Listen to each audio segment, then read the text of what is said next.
c'est en télé 8000 chaînes à 39 500 l'année. N'hésitez pas à contacter donc le 77 530 535 97 62 avec Sartec IPTV méga.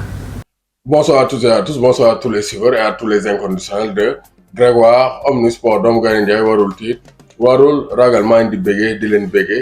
béggee comme ni nga gisee Mondial Sport les maillots donc designés donc vainqueur de la CAN African Champion 2021 donc mu ngi nii boo ko bëggee Mondial Sport c'est à 10 000 francs 77 666 03 95 77 059 99 84 donc aujourd'hui je vais démarrer par les nawetaan laay démarrer avec donc la victoire de l'ASC Manko. ASC Manko moo gagné zonal donc de la saison 2021-2022. 2022 bi donc qui moo gagné zonal bi c'est l'ASC Manko de Kër Mbaye Fall avec le coach Tamsir Sakho adjoint bi Dame Ndiaye donc PCS bi donc c'est président commission sportive Madiaye Wade donc doomu ndey Cheikh Wade borom Almeria maa ngi koy béyee bu baax donc SG bi Ndiaga trésorier Abdou Ndiaye président Ndiaye Sow Jori le meilleur buteur de la zone 14 donc de la zone 14 de Kër Mbaye Fall. Donc, il joue à l'ASC Manko, Ibrahima Diom, avec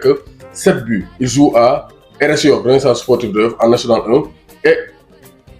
avec Paul, arrière gauche de l'équipe. Donc, il y a des joueurs qui jouent dans les divisions amateurs comme professionnels. Il faut noter aussi, donc, Fali Sagna, meilleur joueur de Ligue 2 Pro de la Sonacos, qui a joué avec l'ASC et deux révélations, Ahmed Diop et Abdou Sall. Donc, c'est pour dire que donc, les Nawetan font toujours état de milieu d'éclosion donc day permettre joueurs yu nga xam ne xamuñu leen wala joueurs yi nga xam ne jeunes championnat ñoom mottali ko ci nawetaan pour gën a am confiance gën a def ay performance pour club yi gën leen xam comme ça ñu mën a préparer la saison de fort belle manière donc ci milieu terrain il y avait Khassim qui évolue au Qatar en fin de contrat Seydou Ngolo ancien de Diamono de Fatick et Pape Moussa Camara ancien du à l'attaque donc on a le meilleur buteur donc de l'AS Kaffrine et donc Fallou Aïspar et Pouy de Dakar Sacré-Cœur donc loolu ñoo nekk les grands artisans donc du succès de Kër Mbaye Fall donc c'est la première fois ñuy gagné coupe waa ASC Manko bu Kër Mbaye Fall bu Cheikh Wade maa ngi koy béyee bu baax donc on va glisser jusqu'à Mbour département de Mbour zone Malicounda zone 7A bis donc pour yi tiré nañ ko nawetaan 2022 donc daaw nawetaan dafa woon ay xeex après maire bi Maguette Sène nañ ko arrêté ñu reprendre à zéro donc poule A bi am nañ cosaan jàmm ji Kër Samba ak avenir poule B bi donc on a ASC Dal bi donc Kër Mambay donc Xale Cité Guy gi poule C donc on a donc Espoir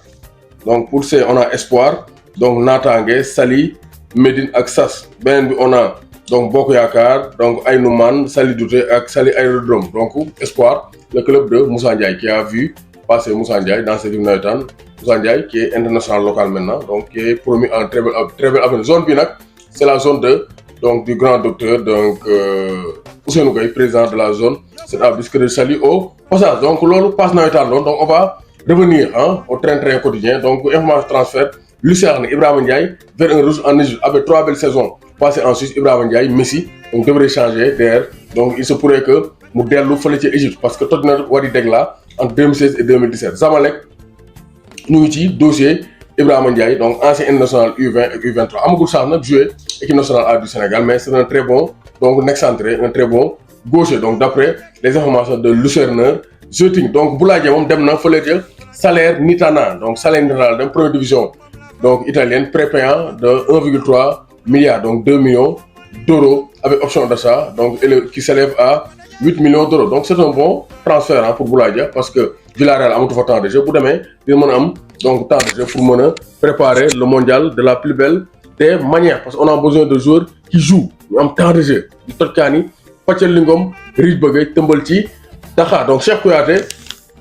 nee na donc content très heureux donc d'être donc à Norwich donc moom vraiment c'est un joueur confirmé en Angleterre moo tax facilement il a eu une signature à Nottingham Forest donc qui compte 258 matchs en Premier League donc c'est pas rien Cheikh Kouyaté c'est un vétéran c'est un joueur expérimenté de la Premier League 258 matchs en Premier League c'est pas donné à n'importe quel joueur donc c'est de très bonne guerre na am temps de jeu pour préparer la Coupe du Monde donc Watford donc refuse donc les 16,2 milliards de Crystal Palace dañoo proposé Ismaïla Sarr 24 ans 25 millions d'euros liste mu ngi sur Manchester United mais Vieira il veut l'international sénégalais Ismaïla Sarr mais Watford ñoom ne ils veulent plus de 30 millions d'euros négociation yaa ngi dem mais d'ici la fin du mercato 31 août je pense que les choses vont se régler mais les choses ne sont pas réglées pour Aliou Badji moom il a vu que Mbaye Niang moo mujjee signé fële ci AJ Auxerre mais ba léegi Auxerre bàyyeegoon Aliou Badji n'est pas un garçon compliqué c'est un jeune qui a traversé des moments difficiles Aliou Badji dafa bëggoon quitter Amiens dem fële ci Auxerre voilà dem Auxerre mais c'est un différent de 250 000 € moo yàq transfert xam nga sabotage de la part du club d'Amiens Amiens Aliou Badji li mu leen defal daaw deuxième division dugal 13 buts presque plus de 13 buts tout comme sont confondus nga bëgg ko bloqué pour 250 000 € ci benn transfert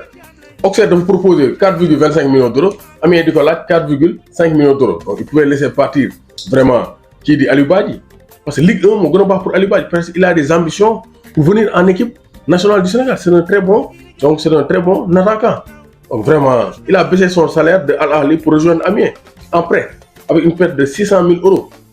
Sans compter que Badji a décidé de ne pas toucher à une prime de signature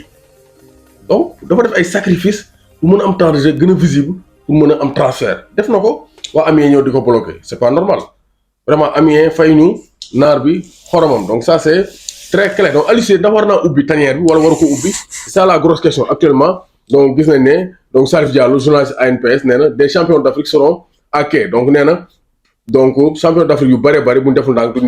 duñ dem fële ca mondial fële ca Qatar donc on peut prendre l'exemple joueurs yoo xam ne mën nañoo dugg Pathé Ismaïla Ciss en Liga qui fait de très bons Mori Diaw bu Clermont parce que Alfred Gomis actuellement amagul donc destination même si Mandanda gaañu na war naa mën a ñëwaat mais dañ koo ne nous on veut un transfert demal parce que duñ la may temps de jeu Mandanda mooy suñu góol Alfred Gomis donc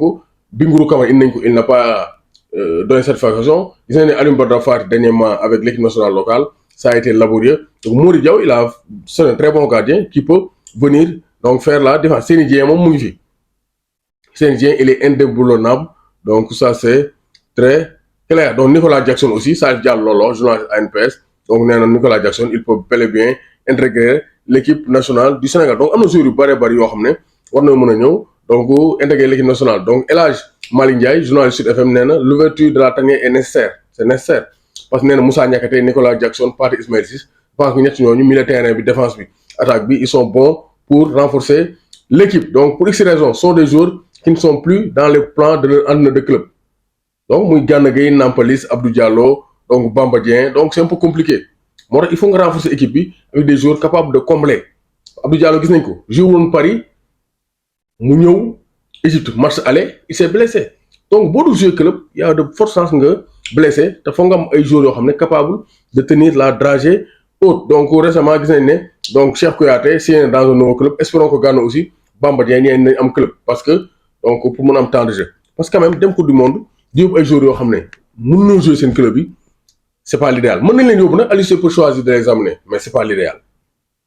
parce que coupe du monde du ay caaxaan donc ça c'est très clair donc gis nañ ne donc CHAN 2023 bi tirage au sort bi le Syli stoppé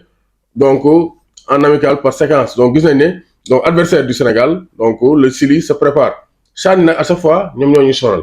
le Syli national bu ñu génnee ñoo ñuy teree participer CHAN mooy Coupe d'Afrique des Nations des locaux cette fois-ci Pape Thiaw et sa bande doivent donc vraiment vaincre le Syli indien pour ñu mën a qualifier CHAN parce que CHAN boo fa qualifié dem ba final sax wala demi-finale di nga am chance qualifier Jeux olympiques comme ça ñu mën a dundaat ñoom Sadio Mané dundoon ñoom Moussa Konaté Cheikh Kouyaté ñoom Pape Gueye waxuma Pape Gueye mii de Pape Gueye mi nekkoon Métalliste Kharkiv donc ñoom Abdoulaye Ba Saliou Ciss vraiment ñoom Magaye Gueye donc vraiment Ousmane Mané donc vraiment c'était une belle génération avec Aliou Cissé et feu donc Karim Séga Diouf doomu Gaynde Ndiaye warul téet warul ragal wuman xarta toj sa mbaari mun a maa ngi nuyu Omar Dia fële ca Patte d'Oie donc Omar Dia téléphone maa ngi koy bëggee bu baax a baax a baax